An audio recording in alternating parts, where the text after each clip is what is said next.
Hi, everyone, and welcome to Chicago Autism Network's monthly parent workshops. Tonight, we are really excited to have Wendy Craven here from Beyond BookSmart, and she's also joined by special guest Megan Jensen of Empower.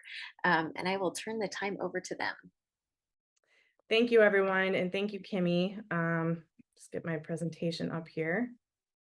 I'm really excited to join you guys today and talk and share a little bit about executive function, especially for those who are unfamiliar with the topic.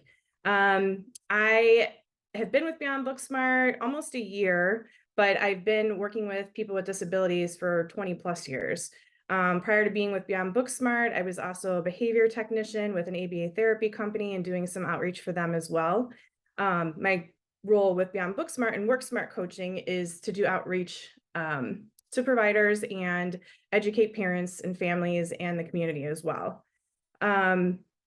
I also wanted to introduce Megan Jensen. I asked her to come along. I just came across her in my outreach efforts, and she also does some executive function coaching, as well as has a good background in autism, which I'm going to let her give herself a little introduction. So I thought if anything, she could enhance the presentation at the end when we have questions and answers. Megan, if you wanted to tell a little bit about yourself. Yeah, thanks, Wendy. So my background is as a special education teacher and a case manager. Then I switched over to and being an instructional coach and executive function skills coach, and was the founder and CEO for Empower. So I do have an extensive background working with individuals with various disabilities, but many people with autism. So I am very happy to be here. Thank you, Wendy, for introducing me. Sure. Okay, well, enough about us. I will say, or just kind of want to preempt the presentation when we get to the question and answer. If there is something specific that is related to coaching, because I'm not a coach for the company, I might not be able to answer that for you confidently. So what I'll do is I will try and touch base with one of our coaches, which we have on our admin team, and I will get a response for you and I can report back. A little bit about Beyond BookSmart and WorkSmart coaching. Michael Dellman, our CEO, was an educator turned principal, and then he also started a charter school. We've been in business since 2006 and have over 10 years working directly one-on-one with virtual online coaching. Michael had seen just an enormous change and transition in more and more kids getting diagnosed with ADHD and having these executive function issues. And he knew that, we need to teach them the skills in order for them to be successful. So that's where he kind of started and founded the company. He's also written a book that you can find at our website, which Your Kid's Going to Be Okay. And that gives you lots of helpful tips for executive function coaching as well. We have about 350 to 400 coaches nationwide. We do coach nationwide as well. So that really opens the pool as to our matches for the clients and making sure they connect with the right fit. And we also coach internationally as well. There's 3 divisions to Beyond BookSmart. So the first is Beyond BookSmart, and that's for students, elementary all the way through college.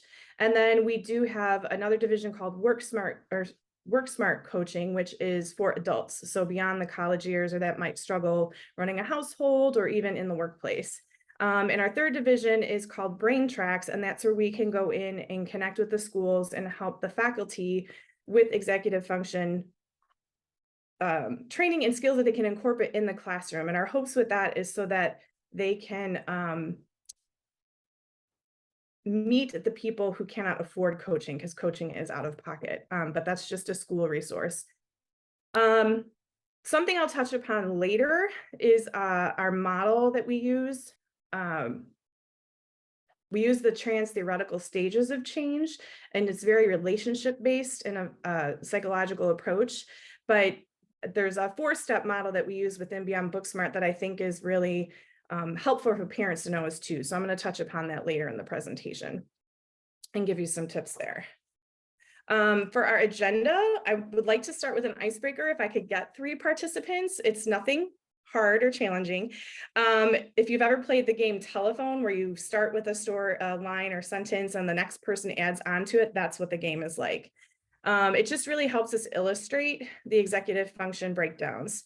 And then we'll have some other active participation later. Again, nothing too intensive, just kind of your thought and perspective and what you encounter on day to day in your life. And then we'll go over our coaching goals and methodology.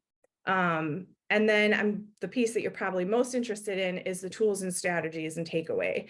So there were I took the 3 top EF skills that people said they struggle with. And so I tried to tie at least 2 tools to walk away with that. The top 3 were self-regulation, attention and focus, and then also time management. And then at the end, I'll kind of cover some of free resources we have, as well as we'll have that time for questions and answers. Okay, so here's the first participation piece. Can I get 3 people to participate? If you wouldn't mind either taking your mute off or turning your video on. Okay, then Kimmy, can I ask you to start the icebreaker with us? Yes. Okay, and then if Diane, if you want to play along, you can too. So the first thing you're going to do is I just want you to give us a sentence about going to the zoo. There's no barriers, no other directions than that. So just one sentence about going to the zoo. Son and I are going to the zoo tomorrow. Kimmy, do you mind doing the second? Oh, so I just do another sentence? You're going to add another sentence, but what you're going to do is you cannot use the letter N. I can't use the letter N. Yes. Okay. There are lots of nope. There I like to see the tigers at the zoo. Okay. And then Megan, can I recruit you to be the third? Sure, go for it. Okay. So you are going to give a sentence, same thing about going to the zoo or adding on. You cannot use the letter N and you cannot use the letter Z. To see the bears. Okay, I think you did it actually. Really the only reason we wanted to do this activity is it kind of helps us see how much focus and attention is needed in using the EF skills. So the first person really had no issues, was able to give a sentence with no barriers whatsoever. They might be someone that's mildly impacted by executive function. The second person had to really think and plan and organize their words to put that together. So that might be someone who's a little bit more moderate. And then usually the third person, Megan didn't struggle as much, takes a lot longer to put that together. And 9 times out of 10 when we do this activity, they usually fail in using the letter Z or letter N too. So really just helps to kind of illustrate how all of these different things need to be pulled together to work on that, and what someone who struggles with executive function feels like, what it feels like to be in their shoes. I appreciate those of you that had completed the survey up front. It was really helpful to kind of gauge and know what to cover. In the question that I had asked, what do people think executive function is? These were all of the responses that I received. So just so you can kind of see where everyone's at. About 65% of the people that responded felt that they knew enough about it, and the rest did not. So 60 and 30%. I kind of highlighted in blue just some of the concepts that do tie into executive function, so people weren't too off guard. I would say skills, independence, and managing time was the common theme I saw in everyone's responses. But then I also noticed words such as challenges or having a hard time. And that's because we don't hear the term executive function all the time, so we don't necessarily 100% know what's behind that. But that's what we're going to get into. So I'd like to start with a video here that will kind of explain the basics.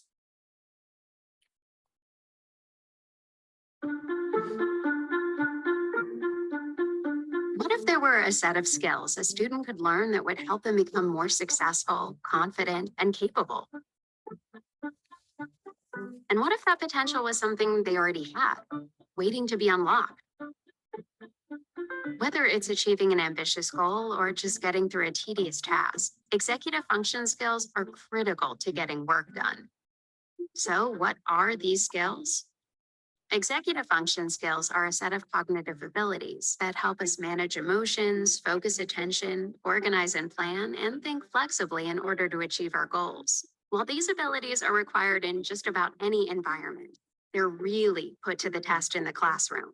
Between taking notes, completing homework, studying for tests, and everything else a typical student is expected to do, strong executive function skills are a must-have for success. But the truth is, many students really struggle with executive functioning, and especially those with learning differences like ADHD.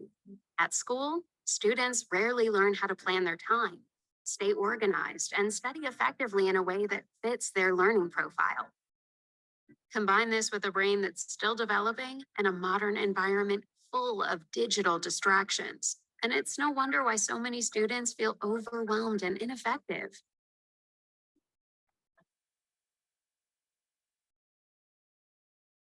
Okay, so when I am asked what I do for a living or what company I work for, I have found that it's much harder, and I got to get a blank stare and a head nod when I say I work for an executive function coaching company.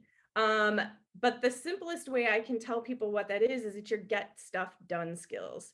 So there's skills that help you meet your goals. There's skills that help you problem solve, time manage effectively as you work through certain tasks and projects, and then also control our impulses and emotions. Here are 8 of these executive function skills that we focus on when we work with our clients. And everyone can have strong executive function skills and weak executive function skills. Unfortunately, these EF deficits don't necessarily come up until there's a problem. Usually in school is when we see it first, yet they've always been there and always existed.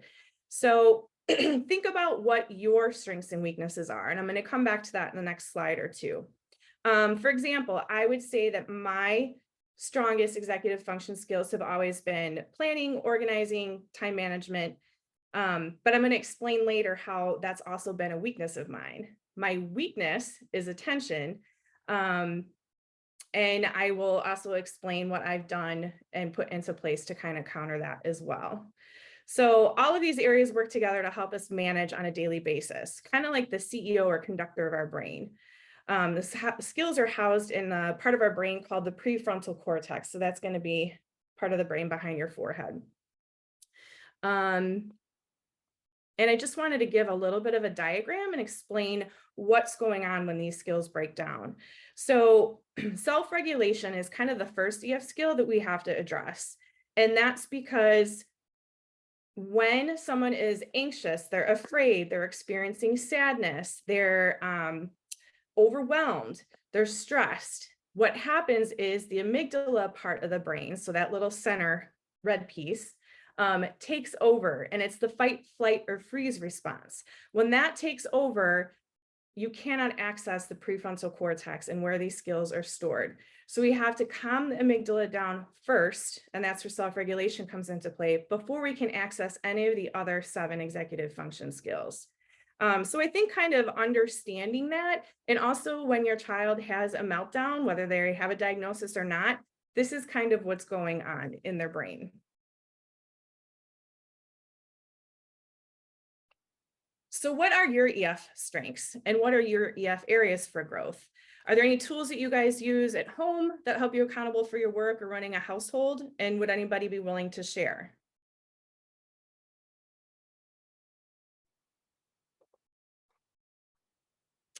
I will share mine. So I explained my strength was organization, planning, and time management. So a time in my career about 8 years ago, I was in a role that really just had a lot of responsibilities. So I had HR responsibilities, risk management, hiring, recruiting, and training staff. So there was always some type of fire I was putting out. And I simply just got overwhelmed in the responsibilities. I remember I would put 3 things on a Post-it note that I wanted to get done that day, and it wouldn't happen. So even though I had strong skills, I was so overwhelmed. I could not access other areas of my brain and the EF skills I needed to move forward in my job and still get the desk work done. So that is a time where I could have used that, but it was a strength turned weakness. I had mentioned earlier that my attention was a weakness. So I had recognized that because I have the ability to do so, and I don't struggle as much with EF skills. So I would not sit behind my desk if I was having a meeting with someone because I would be distracted by an email. I'd sit myself at a small table I had. If someone was coming into the building, I would see them coming in my window through the parking lot. So I knew to face my back to the window so I wasn't distracted there. As far as someone walking through the hallway, I would close my door so that I wouldn't be distracted by the person walking in the hallway. So those are just supports that I put in place for myself to help with focus and attention. And those are some of the things that I want you guys to think about too. For each of the executive function areas, there's applications that we can apply them to. So I just wanted you to be able to view this list here.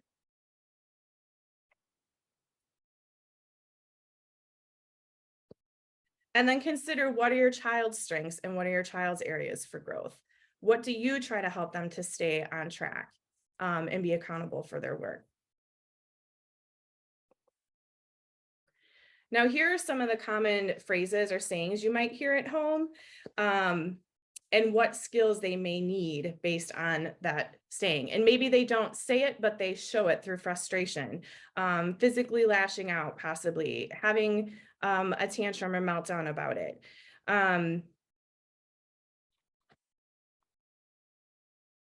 And these are things in coaching that we would help with and tie the executive function skill to the application area. So these are critical skills for students that we find are 6 of them that are necessary for student success. So time management and keeping track of their day-to-day and week. So Google Calendar is something that we often use. And any of these concepts that we talk about, you can always take them and adapt them as well based on your child that you're working with. Maybe they don't know where to start. Task initiation would be something related to anxiety and getting started, or the perceived effort it'll take time to work through the task at hand. So it's too overwhelming and we might need to break it down. We have a great tool that I'll present later for that. If they don't know what they need to do, it might be planning. They have to sit down and break all the different pieces of the actual project at hand. Or they don't have time for all this work. So time management comes into play, and they likely don't have a grasp on how long things are going to take. Time blindness is very common. So we have a couple of tools for that. This next is just a visual that kind of further explains the previous slide. So if you think of the hammer is the piece that gets the work done. So your child may be very strong in their math abilities, in reading and writing. And this is also kind of an explanation of those kids who might struggle even though they're very bright, or the kid that gets A's and B's, but then struggles in turning in their assignments. And so they might be failing algebra because their assignments haven't been turned in, or they don't complete their homework fully and maybe don't check their work. So the productivity skills is the EF skills, and the hammer drives in the nail, which is the knowledge. And then this is a really nice breakdown developmentally of what's going on at each stage of elementary school, middle school, high school, and also college. In elementary school, students are probably working on the basic skills as paying attention and following directions. The more established routines are often introduced in the early years, but they still might need some prompting. For example, my 5-year-old niece, she can follow her morning and routines and checklists that they have set for her, but she still needs reminders to do it or where to find it, and stay on track, because she'll get distracted by literally anything as she's going along in that. In middle school, the rules are a little bit different. Suddenly they have all these classes to manage, plus a new teacher for every academic subject. So that's different. They have to get themselves to and from classes, or Zoom meetings if it's virtual, as we kind of experienced the last 2 years. Instead of following the teacher or line leader to the next area, they have to be able to think ahead and manage their routines more independently than they were back in middle school. And then for high schoolers, this is a huge transition where we see most of our clients come through is middle school to high school and high school to college. As the responsibilities increase and the independence increases, there's where they realize they're lacking some self-management skills. So high schoolers have even more independence than middle schoolers. They'll see increased expectations to meet deadlines and manage their own work. They don't have a teacher or a parent that's on their back or sitting next to them all the time to kind of remind them what they need to be doing. And then as we get to college and adulthood, our executive function skills are starting to near the end of development, but they're still very much at play. In fact, our EF skills will develop all the way through our 30s, surprisingly enough.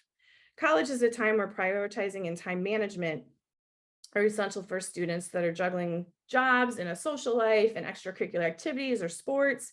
They're also gaining insight about what motivates them and what they have to be able to persist to work through through challenging work. The material may be very dense and difficult as well at times.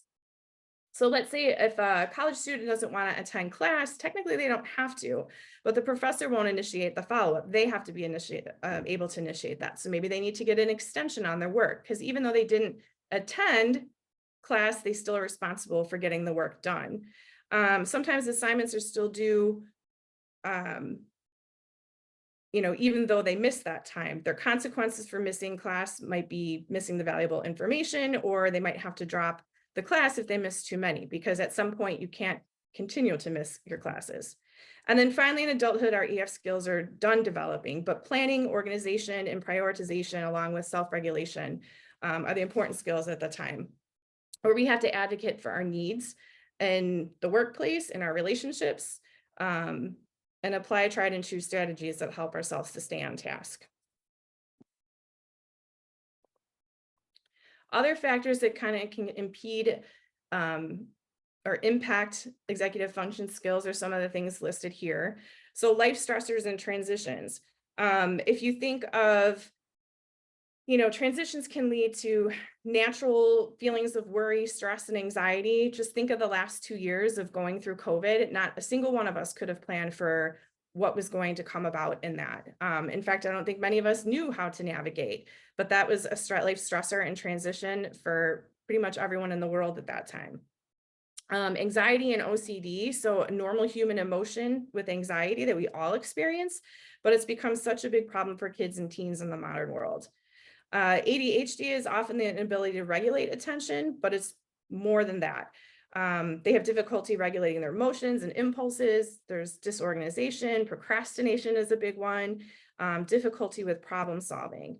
And then kids with ASD also exhibit poor signs of EF, particularly related to flexible thinking, and then also self-regulation, which I assume is why that wound up being the top EF skill that everyone attending struggles with. So executive function issues are not necessarily, or I shouldn't say they're not necessarily, they are not a diagnosis in and of themselves, but all of these things listed here can tie in and affect their executive function skills. So here I'm going to play a quick video to. Here's the top of the iceberg. This is the part that everyone else sees. And this is how the behaviors may look. Executive function challenges, their teachers, peers, and other adults only see the behaviors that are problematic. They're forgetful, they seem lazy and scattered, they're sloppy or moody, they behave impulsively, and sometimes can even be rude to others. Now remember that icebergs are mostly hidden under the water. We don't see the vast majority of those enormous objects until we dig down and look for what lies underneath. It's the same with executive function challenges. When we look deeper, we see the specific skill deficits that students have that are causing the problematic behaviors that we see. A student may have a poor sense of time or difficulty planning ahead, and that may make them seem scattered. They may have trouble regulating emotion and seem rude or moody. When they have no strategies to self-monitor, a student can also look impulsive. Students who are too overwhelmed to get started can look lazy. When they have no systems to track belongings or to maintain focus, they can be forgetful. And when a student has trouble thinking flexibly, it affects their problem solving and perspective taking. And that can come off as rude and demanding behavior.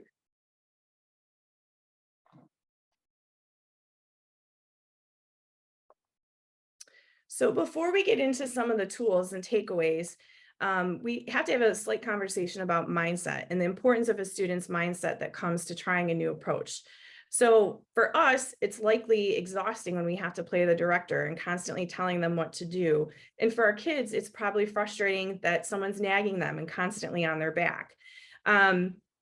So going back to the trans-theoretical stages of change, which is the model we use. So if you think about that or don't know about that, I feel like building a new habit, or also when you're discussing fitness, is when that topic comes up. So it's the stages of pre-contemplation, contemplation, preparation, action, maintenance, and termination. So we kind of move from I can't do this, I won't do this, I give up, to I might do this someday, I'll try this, and then into I've got this and I'm doing this and I'm still doing this. So their mindset can change over time, but often we're met with resistance, and that's where we have to really work on the relationship. So learning tools and strategies that help with EF skills is difficult because it takes time to build the skill and practice a tool to truly grasp the new strategy. So that's where our 4-stage model kind of comes into play. And I really like this. The reach, teach, reflect, and release. The reach and teach portion, we might actually spend a lot of time in there as we're building the relationship.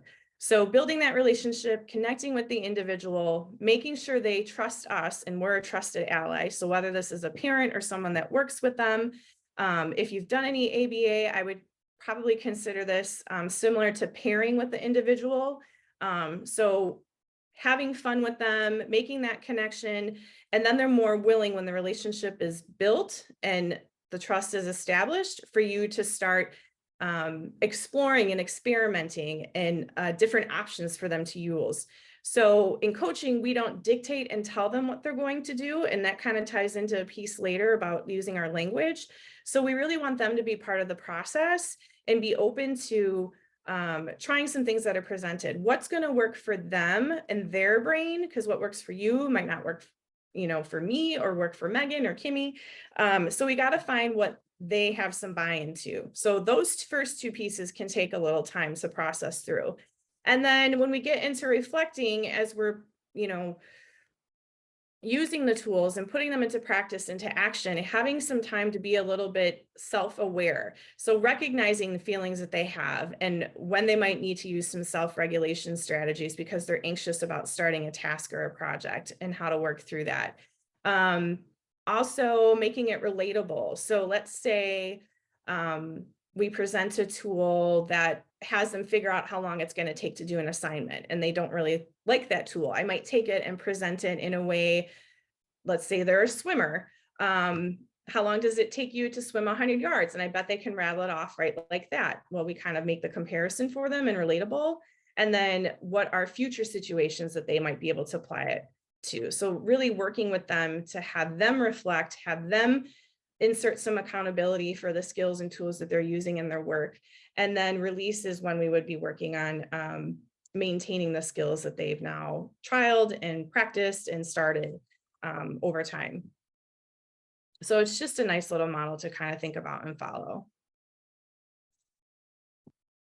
So as far as tools, the 3 I said I was going to address was self-regulation, attention, and time management. So this was number 1 in the survey for those that completed it. One of the easiest things you can do is determine when do you do your best work. So think for yourself and think for your child if you're able to recognize and analyze that. Do they do their best work early in the morning? Maybe they're not a morning person, so maybe it's afternoon when they get home from school. I know for myself, I'm really good probably from 6 a.m. until noon, and then I need a bit of a break, and then I can get back at it in the late afternoon and evening as well. So that's something that can help with productivity. Regulating anxiety and deep breathing. So this is that calming of the amygdala. It's really hard when someone's having a meltdown or super anxious in the moment, but if you can give them something to distract their thoughts in that moment, it might help. And then the breathing will help calm their heart rate down, as well as the amygdala as well. So 2 different strategies you can use is 5-finger breathing. And this is really nice because obviously you have your 5 fingers with you at all times. It's something that they can do and, you know, keep their hand under a table or under a desk, so no one needs to know that you're doing it. If I was working with a small child or maybe early childhood, I would, you know, show them my 5 fingers, and then I would have them actually trace. And as they go up, they breathe in. As they go down, they breathe out. And doing this as many times as they need to. You can have them start off maybe a little faster and then get them to slow down. Square breathing is kind of the same as well. So they just draw a square, hold for 4 and breathe out for 4. And they can draw that on their hand. They can draw it on a piece of paper.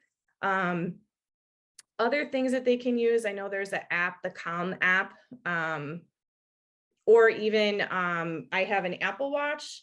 I know it has a breathing app, and it actually detects when your heart rate's gone a little up, and it'll trigger you to take 5 slow breaths. So I'm sure there's other watches and apps like that that you can use as well.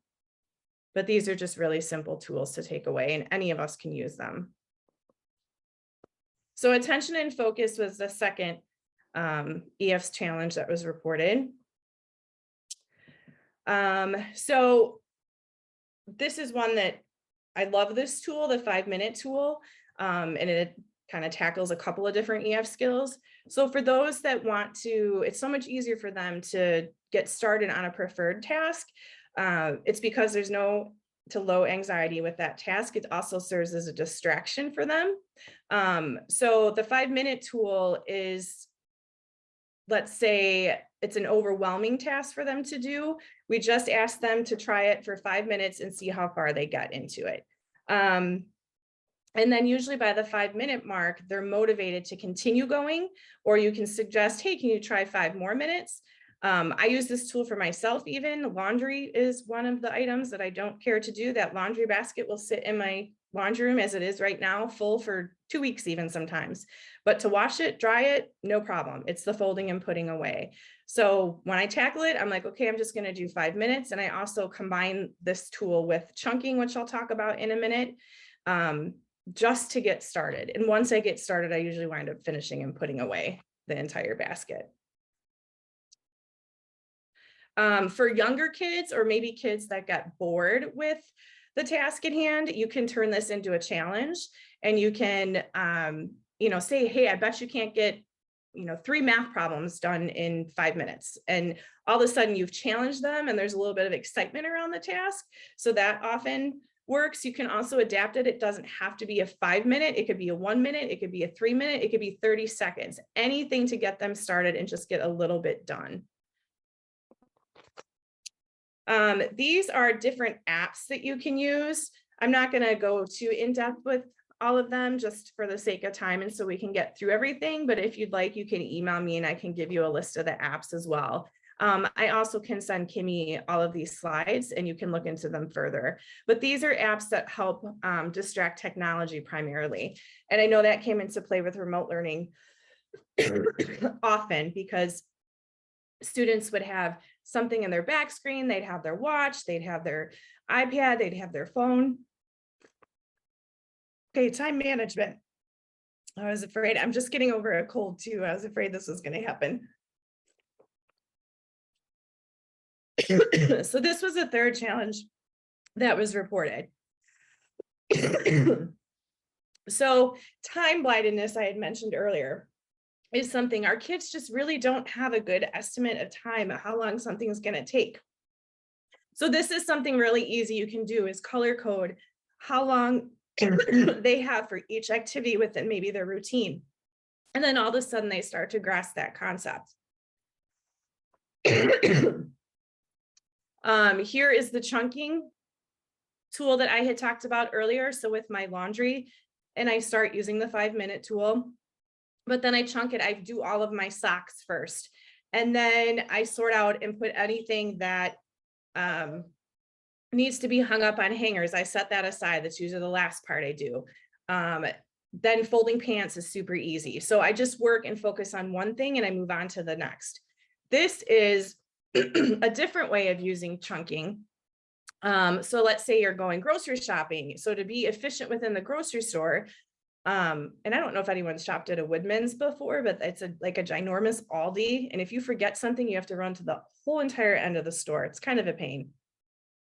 So instead of going to the dairy department, the produce department, the meat counter, you can kind of chunk your list into like items within the one area. So that way you're just moving through the produce area, then you're moving through the deli area, et cetera, et cetera. So it's really good, and it's going to take less time in working through that task. This is a kind of a time chunking thing that's maybe a little bit more advanced, or for those in high school and college. So you'd be grouping like items together within your schedule. So I know if I'm setting up meetings for the day, I try to back my meetings back to back, or at least have 15-minute increments in between, and knock them all out in the morning if I can, which is when my meetings tend to be. Because then I know my morning consists of meetings for that entire time. I don't have to switch from a meeting. Now I can check email for 15 minutes. Then I have to go back to another meeting. So it helps me in having to switch my thoughts. So same with someone in college, this might work.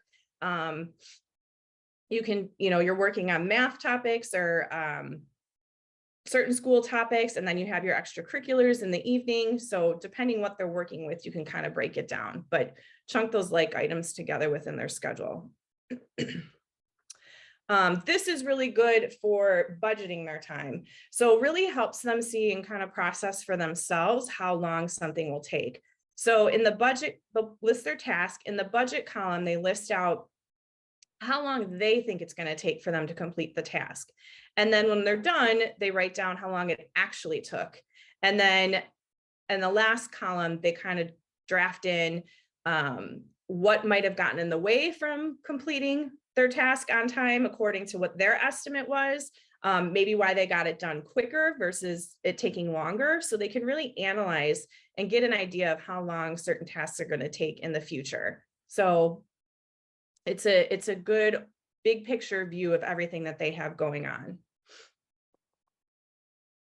And then now we're going to kind of get into where parents might experience friction at home.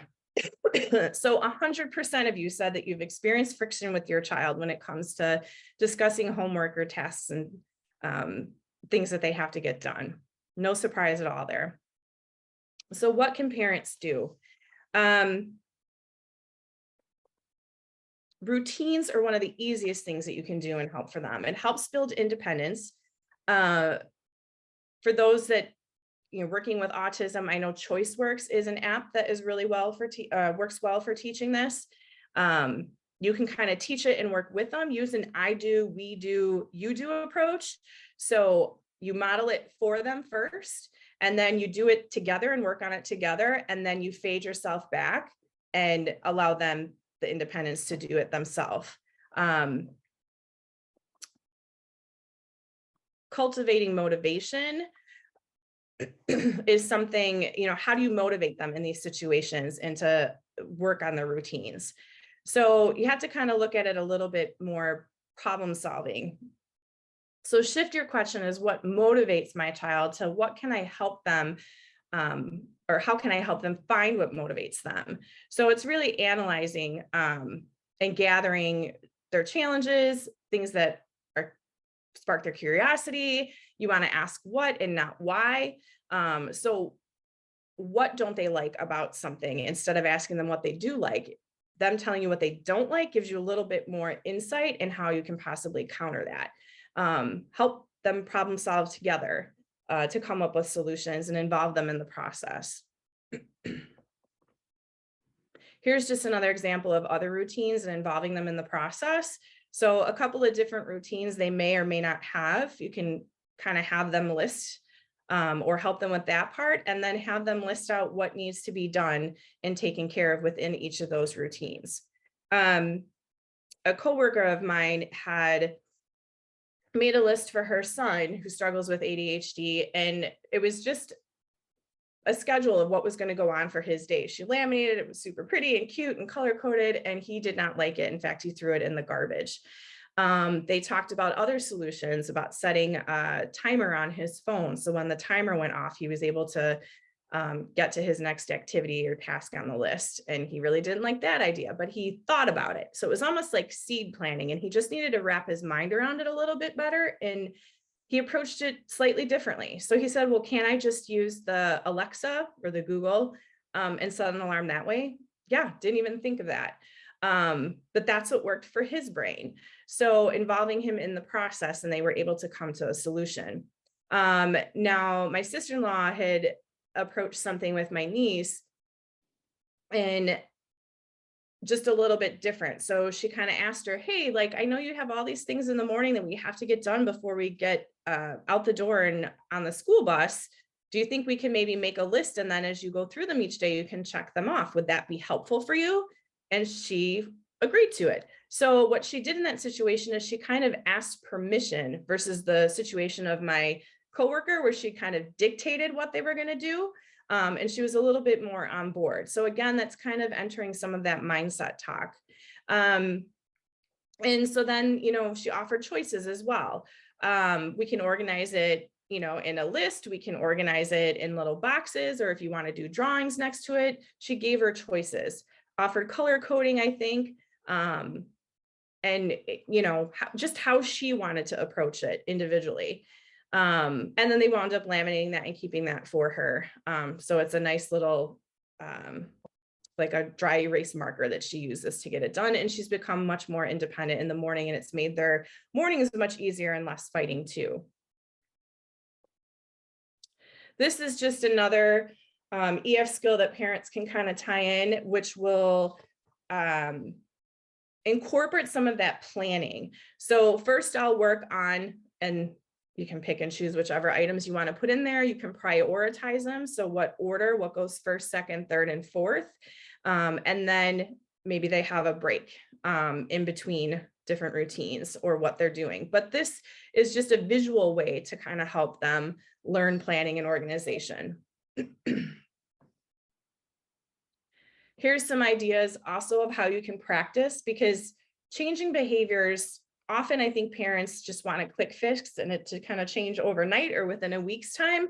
But when it comes to behaviors and teaching new habits and things like that, it takes time. And that's back to that teach, reach, reflect, and release component. You want to have enough time to build the trust and relationship, to you know, explore and experiment, to practice and put into action, and also enough time to reinforce the skills so they carry it through them, with them through life. So here's some different ways that you can practice and incorporate that at home that you may or may not have thought of. So, you know, kind of offering those choices too and involving them in the process. So for organization and planning, packing lunches or packing your backpack, or maybe you're going away for the weekend, involve them in that process. What should we pack? Or maybe picking out their clothes for the next day for school, what type of shoes they're going to wear based on what activities they might, maybe tomorrow's a gym day, so they have to factor that in. Time management. Where should we go and how much time should we spend there? So maybe you're going to the grocery, you have to go to the grocery store, maybe you have to stop and get gas, just your daily errands that they come along with, you can kind of incorporate this in. Or maybe it's a fun place that they want to go to too. Planning and prioritizing. What would you like to do when we get there? So especially if you're going to a place that's, I'm just trying to think of like one of those activity gyms, like a trampoline zone or a gymnastics type place, or even a Chuck E. Cheese or something like that. You only have so much time when you're there, and you want to make sure you get to certain amusements within the facility. So which ones you're going to go to first. So that might be a way. Impulse control and flexibility. So sometimes we have to wait our turn. This comes into play often, and the park is a very popular place for that. What do you like to do while we wait? And give them options. Maybe they use their iPad in between transitions. Maybe you can kind of play telephone like we did at the beginning, and create a story together. So there's lots of different things. You can count, you can say your ABCs, you can sing songs, offer them choices and see what they pick, or see if they have any suggestions. And then goal directed and persistence. So sometimes we have to practice something before we can do it. And I would say in this phase, always be encouraging when you're teaching something new. So for an example, I've worked with a client before, and we were just teaching them to sort silverware. And the forks went with the forks, the knives went with the knives, and the spoons went with the spoons. However, there was about 5 different kinds of spoons. There were big spoons, little spoons, serving spoons, teaspoons. And so at that time, the parent had corrected them and discouraged them from the tasks they were doing. So that kind of brought them down. It wasn't as encouraging. So always encourage them. And then later on, minutes later, hours later, before they do the task the next time, then you can kind of say, hey, you did a great job last time, but this time let's consider this factor. That way you're not punishing the work that and effort that they are putting in and doing. Self-monitoring. So did you do everything you had planned? This is where you can tie in a lot of the reflection. And maybe they didn't get everything done. So what would they do differently next time? And then Megan's going to jump in here and kind of cover the next 2 slides for us. Yeah, thank you, Wendy. So I'm sure as parents, you guys have all said some of the following: put your phone away so you can focus, go brush your teeth, go to bed, get your shoes on, you're going to miss the bus. We've all given directives at some point, but if you're noticing that friction or the resistance and getting some unwanted behaviors with that, it might be better to try to either, shift our language or use collaboration techniques or questioning techniques just to try to reach them a little better. So shifting our language can look like just reframing our directive into a problem that you want them to solve. So this could be like, put your shoes on so you don't miss the bus. We could change this to, what do you need to do to make it to the bus on time? If you're noticing that open-ended questions lead to frustrations, you can give them a choice of what they want to do, first, second, third. You can even chunk it down like Wendy was talking about earlier. So break that down, give them options. That way it's not open-ended. They don't have to sit there and think about what they need to be doing at that time. It kind of gives them an option, and then they can choose the route that they want to go. Another one would be, would you like to turn your phone off completely or put it in another room so you can focus on your work? So that kind of gives them guidance, and it's not completely independent, but it's also working towards what they want and giving them a little autonomy with that. Collaborating so they can have a say in what they're doing. It's more effective and it reduces stress. It creates a sense of ownership and independence, which is ultimately what we're working towards. And it's also about just redefining success. So rewriting our brains. If you've ever thought that your child is lazy, try to reframe it. So his brain doesn't know what to do. He'll need some help with this, and that's totally fine. If you say you always have a kid who's running to the bus stop in the nick of time, praise them every time they get there, earlier than normal, when they have both shoes on with a whole 60 seconds to spare instead of just 30 seconds. The small affirmations do add up, so just focus on the small wins. This will help you to redefine your expectations for them in a way that's appropriate for your child. So these 3 shifts are simple ways that you can get some buy-in from your child and then pave the way for growth and change. And then Wendy, I don't know if you want to go to the next slide.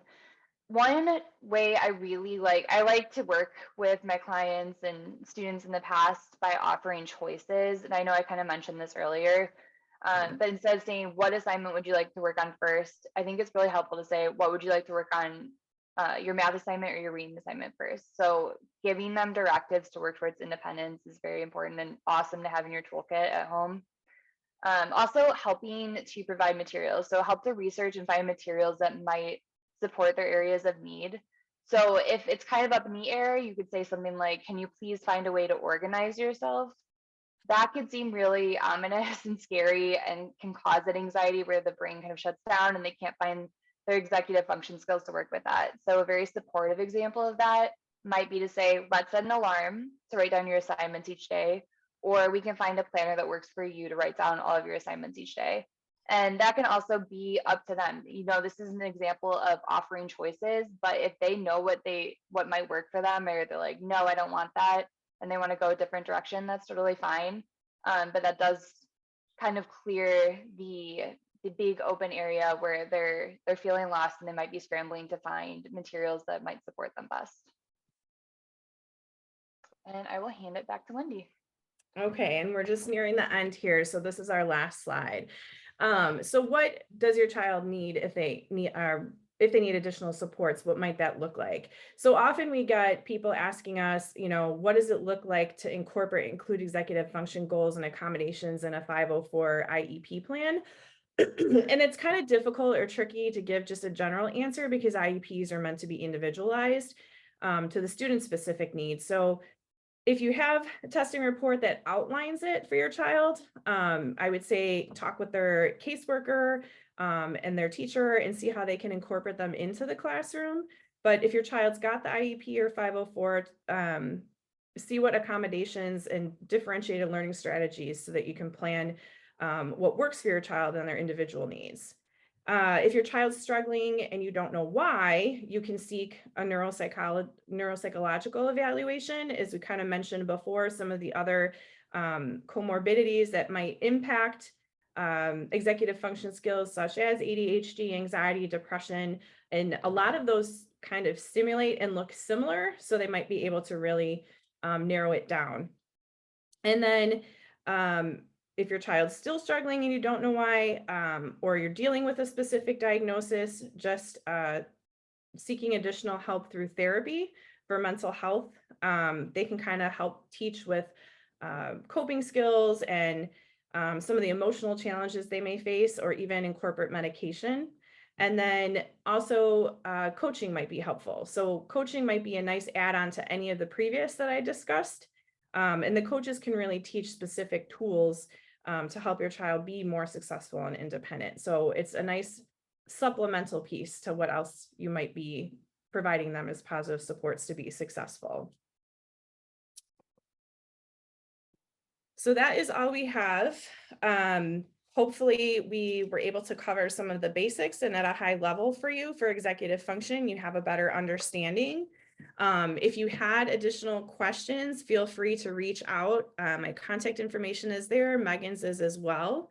I did promise Kimmy that we would provide a executive function toolkit. So I will send an email to her with follow-up with that toolkit. We also have one for school. And then I have a couple of other links that I had come across that help with some information in regards to self-regulation, and also one or two of the questions that came out through the survey as well.